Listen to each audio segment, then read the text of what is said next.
Hi, I'm Rachel, these are my kids and we home educate, and we love to explore whether that's near or far away, but we do like to do it as cheaply as possible. This week join us as we go to Manchester.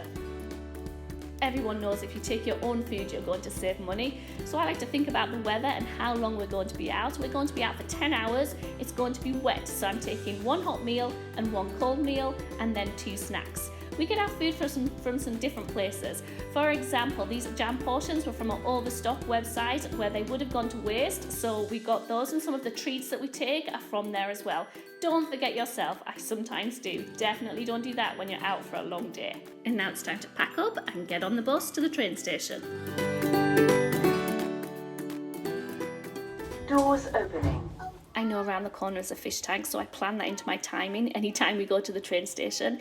And I also check with the staff that they have pretend tickets that my kids can practice asking for.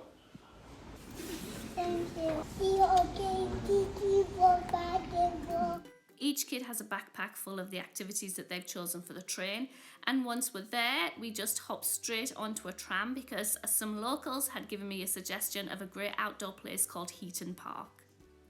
Most of the park is free, but I did have to set some expectations about the treetop trek because we wouldn't be doing that, but they still wanted to check it out and maybe decide to do it another time.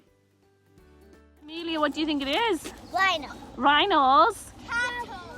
Eben, Esther thinks cattle. What do you think, Eben? Rhinos. You think it's rhinos as well? Right, let's see if we can see any rhinos as we walk along. We live in a very urban area, so it's rare to find lots of animals like this. So we had a great time visiting all the animals and talking about them and just having a good explore around. It's so cute. Hello. Mama, hello.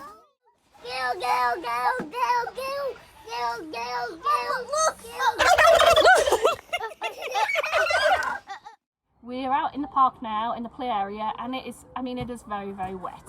And I knew that rain is dangerous if you're wanting to have a tight budget, because you get cold, you want to go inside somewhere and have a cup of tea, or everyone's dripping wet, so you kind of find somewhere to go under and inside, and that can cost money.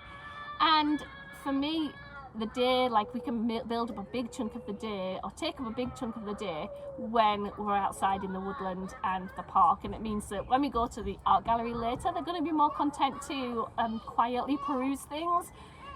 But if we didn't have this waterproof stuff, and if I didn't know I'd packed hot stuff to eat as well, then it will be really hard. And the thing is, those things cost money too, so we get all of our waterproof gear either from friends, we kind of all pass it around, hand-me-downs from family, or eBay, and everyone had to get new wellies, and we found a sale for new wellies.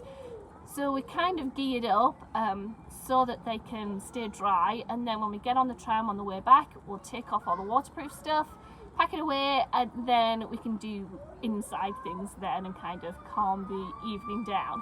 But we're about to go and explore some more. It's a massive park. I recommend it, especially in the summer or in a sunny day. I imagine there's a lot more that you can do. My kids are just zooming down the wet slides and having great fun. But let's see what we get up to next.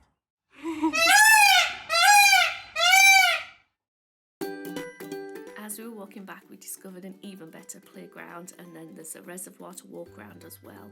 So there's lots to do here. You probably would have to set some expectations because some things do cost, like the boat hire and the treetop trek, but there's loads to do without spending any money. Then back on the tram, which my kids loved, and then we had a little wander around as we were finding Chinatown. I knew my kids would love seeing the Chinese gate here in Chinatown, but what we really enjoyed doing was actually just going into a local shop and exploring all the different things there. So we made kind of the unexpected a really fun part of the trip, and we did end up spending some money here. They each got a little souvenir to make. Then it was lunch and the art gallery.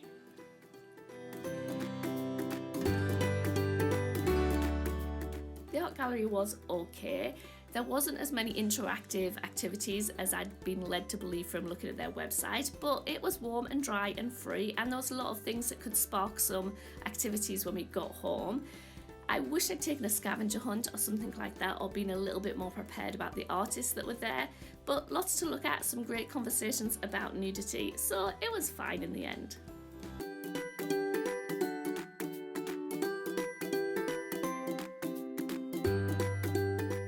A good tip is to always find the library in big cities. They're free, they're usually interactive, and even just a chance to sit down and chill out. And then we headed home. I just did a ball slime play.